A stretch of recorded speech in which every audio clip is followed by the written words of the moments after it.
after this, I got hit up by Jake Paul. I made $0 editing for Jake Paul, which, like, looking back, I don't know if I should feel scammed or not. I feel like if I was Jake Paul making millions of dollars, like I would shoot the little 15-year-old adding VFX to your videos like a $50 bill or something. You know, I would give you something. This video got 8 million views and I edited it. Run me my check. When I was in high school, this is before I had a YouTube channel with like my personality popping off. I think I started my personality stuff, my Quinn Benet stuff, right after this, because I was like, I'm tired of doing work for other people. Okay, I used to edit. I would do tutorials. I would do like online tutorials on my old channel, Filmmaking Simple. I taught like classes. I sold stock assets and I did commissions. Okay, because I was big balling. I had businesses. Okay, Tokyo Tony's Trucking. Like I was there. Okay, I was doing it. All right, I was really trying to make like doing stuff online as a job work for me, because I knew I was too sick to go to school. And so therefore I would be too sick to work a 9 to 5. Okay, it was just not happening. So at 12, I devised a plan, and my plan was the internet. Okay, so the internet is the only way I've ever really made money in my life, aside from when I worked at that sandwich shop in the hood for like half a year and like almost got robbed at gunpoint twice. But you know, nonetheless, there's a reason I'm not doing that again. Okay, don't work at a fast food establishment in a rough neighborhood. Okay, it's not worth it. All right, you will get robbed. I'm so serious. You will get robbed, or the store will get robbed. It's better if the store gets robbed. If you get robbed and the store gets robbed, it's really not fun. Okay, so I was editing and I was doing commissions for a bunch of like smaller YouTubers. I remember Ash, that one stream I rated one time. I used to edit her stream highlights back in the day. Like I was just trying to get experience. And then eventually I also was doing like graphic design too. Like I was just doing anything I could. And then I eventually got hit up by some bigger YouTubers. I got hit up by this guy named like, I think it's like, his name is Young Mayo. It's some like alien on Instagram. Like what I started getting hit up by this one lady. Yo, this was funny. There was the clients that paid me the best when I was like a kid was this Instagram booty model. And she was like from like Scandinavia or some shit, okay? And what she would do is she would text me like I was soliciting her for like No, I'm so serious. Like she'd be like, "Hey baby, do you think you'd be able to edit this clip for me? I need the spider effect prank." So what she wanted me to do is, there was this trend at the time, you know, that when the spider jumps out the camera and like scares you, that trend was going around like back in 2017 too. And she wanted me to do some video of her where she was like up against the wall. Okay, imagine this is like a bowl, okay? She was like this, like, and her butt was out like this. She was like, "Okay, oh look, I'm holding a spider. Can you help me?" And like some guy like came up behind her or something, and then with her like full cake out, like low key, like, you know, like pre OnlyFans promotion, okay? And then literally like the dude would come up behind her, and then she'd like drop the bowl, and then the spider would jump at the camera. And she wanted me to add like the spider onto that, and she paid me for this 15-second clip $75 USD. Okay, it felt like it was Christmas. I felt like I was rich. It was a holiday. Okay, I was like, damn, this thirst trapping lady that's sending me message with like, you know, confusing aura is paying me better than Jake Paul. She paid me. The booty model paid better. And then she'd be like, "Thank you, baby. I really appreciate it." And she'd send like 8 heart emojis and like a peach emoji and like she just sent mad emojis. Like it was literally like, I felt like this lady was trying to like me, like literally. And she wasn't, but it's like the way she typed to me, like it was just, it's like she didn't know how to text people without sounding overtly like sexual. It's like she just didn't know how to do it. So when she was texting me, it was crazy. And she's like, "Oh, wow, it looks so good." Or she's like, "Oh, wow, that's my first time hearing it like this. Hee." Like literally would say like that. Like I'm so serious. Like they're like, "First time I hear this name, smile face. Thank you very much. I like video heart praying emoji." They literally felt like I was talking to like an AI generated like bot. We editing videos or photos for her, just videos. She didn't have me enhancing her booty size or nothing crazy, okay? Even then I was like, this just seems a little off. Like, why is she typing to me like she's typing to one of her sugar daddies? Like, it literally felt like she was typing to one of her sugar daddies, but like while paying the sugar daddy. It was like she was being nice to the sugar daddy, but not getting money from the sugar daddy. She was paying the sugar daddy. That's how I felt. One of the people that was hitting me up was this content creator named Carter Scherer. Bro, how many subs does he have now? He has 10 million subscribers. Yeah, okay. He has 10 million subscribers now. I was editing for him when he started his channel. So there's 100% a video that I edited on his channel. It might even be one of his most viewed videos. On God, it might even be one of his most viewed videos. Let me see. I think this was like the first NDA I signed. Yo, I was like 15. Yo, I signed NDA when I was 15 and I didn't even know what the an NDA was, to be honest with you. Okay? I didn't even know what an NDA was. I just did it. All right, I just did. I was like, word. Money editing pog. You act like you still don't know what an NDA is. Yo, shut the up, bro. But yeah, it's this guy. I think it's one of his older videos. Okay, it's one of his older videos. He had like a brother that was really big on YouTube, and I think they were like, we're gonna launch this channel too. Okay, it was one of these like initial videos. It was one of these. I just gotta figure out which Nerf gun video it was. I did this, the metal box fireproof one. I 100% did. Was it this one? Well, I can just tell by watching the video. Hold on. All right, this is not me. You want to know why? The video edit is too boring. Yo, not to prop my own ego up, but listen, at the time, some of these other editors they had, I was like, I'm better than you. Okay, like I really deep down out in my head, I was like, I'm more competent than this guy.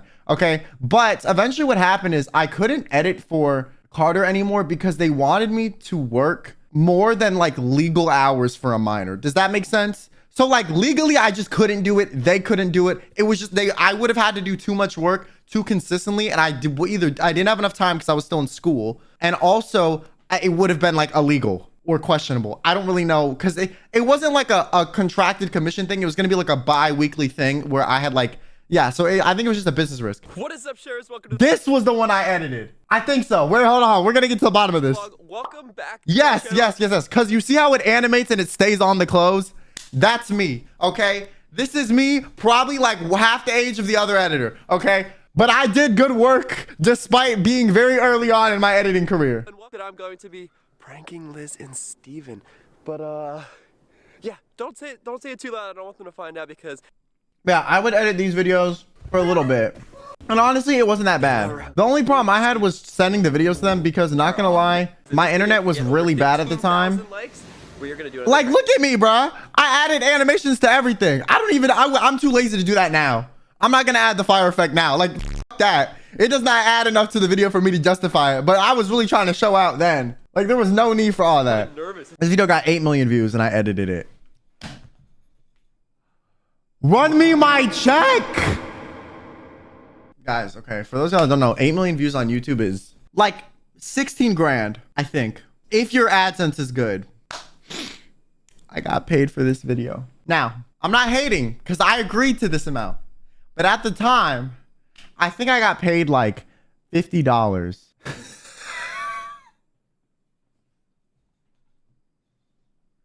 I got paid $50 to edit this video.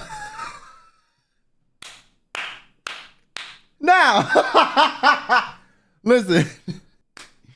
If a channel of my size paid someone $50, I'd be like, okay, but in my opinion, that's still lowballing them, right? Even now, $50 is like the lowest I'll pay anyone.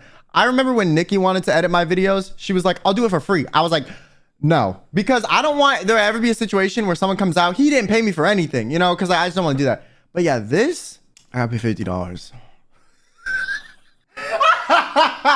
Now listen, no beef with him. Like I said, I agreed to it. Okay, I agreed to it in 2018. I said, yes, I will do it. And low-key, Carter he's been very supportive of me. So I'm not trying to take it down. Okay, and this is before he popped off on YouTube. He had like 300,000 subs at this point, but he was getting more views. He was getting like 100,000 views a video minimum because his brother was a really big YouTuber. His brother had like 3-4 million subs at the time. And so their audience was just watching all of his stuff. But yeah, I got paid like scraps compared to like now for a reference, I normally pay my editors like, I would say $150 to $300 depending on the length of the video and how complex it is for one video. So I pay like 3 to 4 times what I got paid. But listen, at this point I had worked with no clients and I really wanted to build up my portfolio and I was given a very good opportunity to do so. So I did it. They also at one point were gonna like have me, actually I don't know if I can talk about this. They were gonna have me work on some really big project. But I would not have been able to do it. Like, to be honest, I think they thought I was better at editing than I was, because they really were like, we're gonna have you do like VFX for this massive thing, and I was like,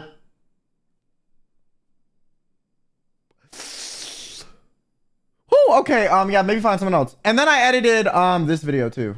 What is up, shares? Welcome to the vlog. I think so. Yeah, no, this is me, because I animated stuff. We're all wearing the same red hood. Yeah, this was like family vlogger. This is like content more for like geared towards kids, you know. I took the deal, but like looking back, like the videos I edited accumulating like 9 million views is crazy.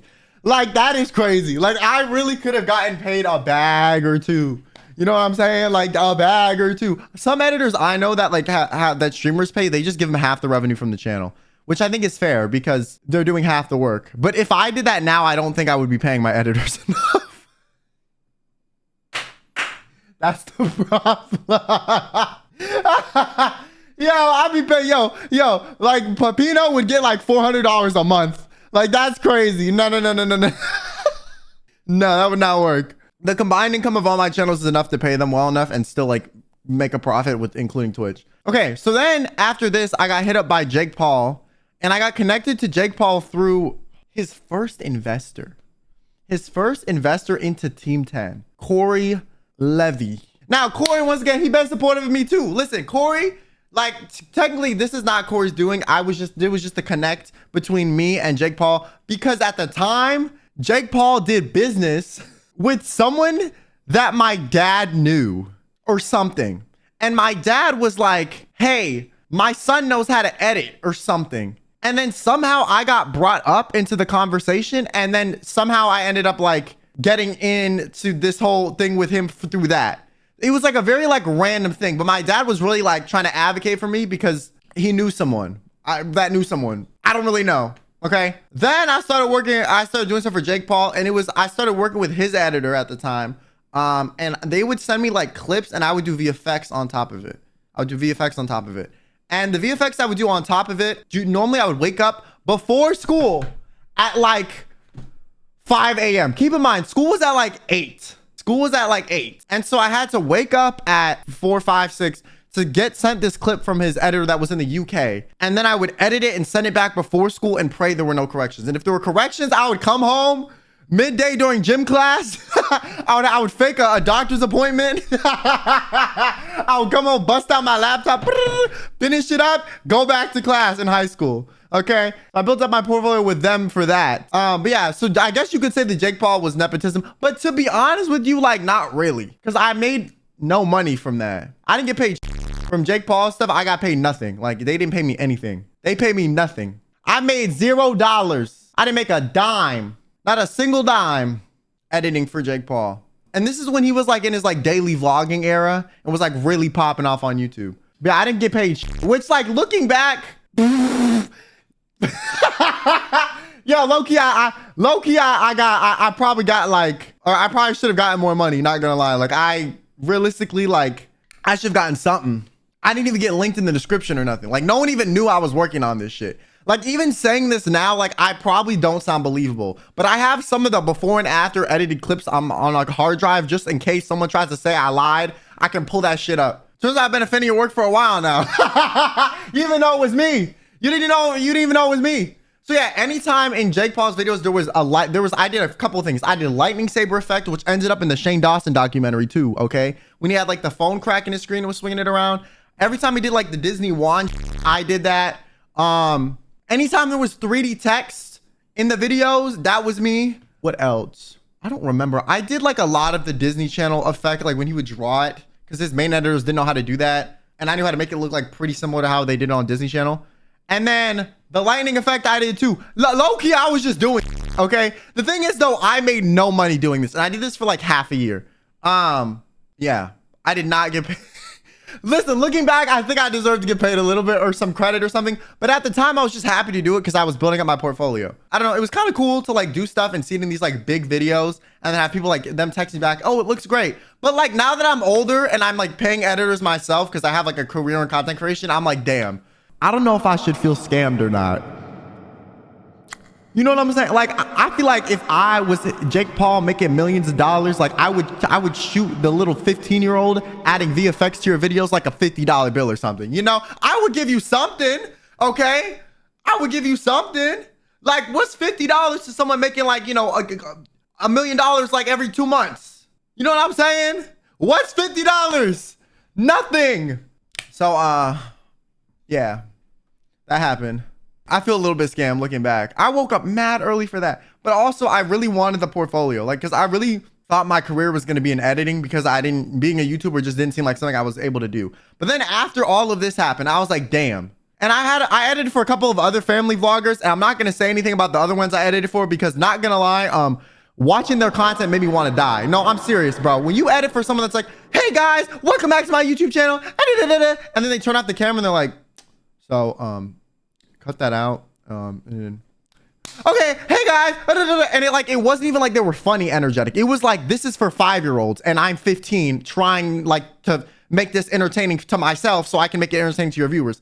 Editing content for people you find funny is so easy. Editing content for people you hate watching is the most draining, soul-sucking on the planet Earth. Oh my God. Would not recommend it. Okay, if you're new to editing, sure, but I would recommend hitting up content creators if you're an editor that you like.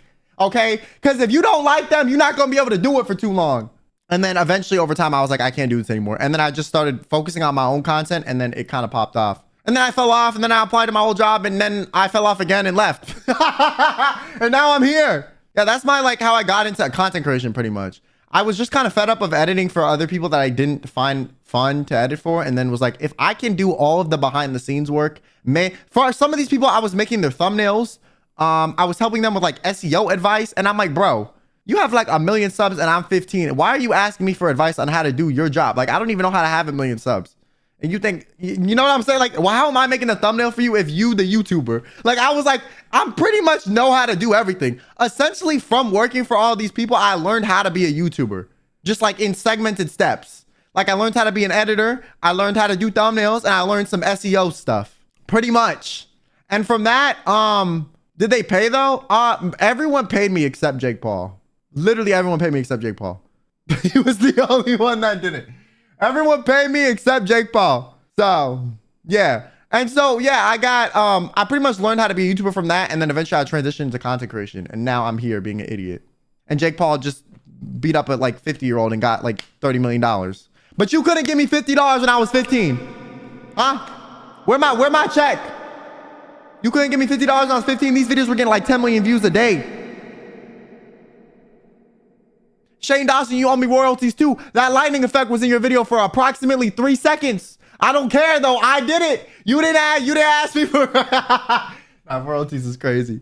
Royalties is crazy. There was one Jake Paul video. I didn't sign an NDA, so I'm just gonna talk about this. I don't care. At this point, like at this point, Jake Paul is like, everyone knows that his Team 10 era, like half of the stuff he did was fake. There was one video. They would do this sometimes. So they didn't fake the videos. Like they would have people that they would like light on fire, right? But the problem is, fire is very hard to get on camera and have it be like pop enough in incorrect lighting. If it's really bright in the background, the fire is not going to stand out. So what they would have me do is edit more fire on top of the existing fire, so that like it like looked better on camera. So like I not only was I not getting paid, but I was faking the videos for bro. Yeah, there was one clip where they like jumped in the pool and I had to edit like fire on it. I only did VFX for Jake Paul. So I never did anything that was like basic editing for the videos. It was just VFX on like a clip or two, like a day. So how many controversial canceled people do you work for? I think that was it. But yeah, no. And then from doing all that, I kind of got tired to be a content creator. Like, but yeah, low key, like, damn, I could have gotten like a 50 or something, Jake. Come on, man. Come on, man. But yeah, I'll never hate on them for at least giving me an opportunity. I don't even know if Jake even knows I did anything. Like, this might have just been like his team did it and then he had no idea. You know? I don't know. I don't even know if he knew I existed. I don't know. I had his phone number at one point. I deadass had his phone number at one point. I never, not once reached out to him. Not once. I didn't even text him. I might still have it in my contacts, but it's definitely not his number anymore.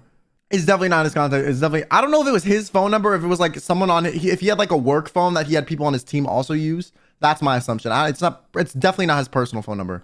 Most bigger YouTubers have multiple phone numbers, especially if they work with a lot of people. Like people like Pokimane have 3. And like you only get the personal one if you like a personal friend, right? But yeah, I got paid nothing. I you know, part of the reason some of his extreme acts looked extreme is because I enhanced them pretty much, which is kind of funny. Well, it's kind of crazy.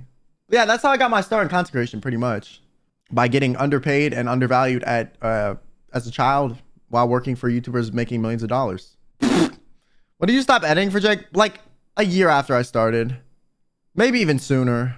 Look at where you are now. Yeah, I mean, I'm up, just not as up as I had hoped.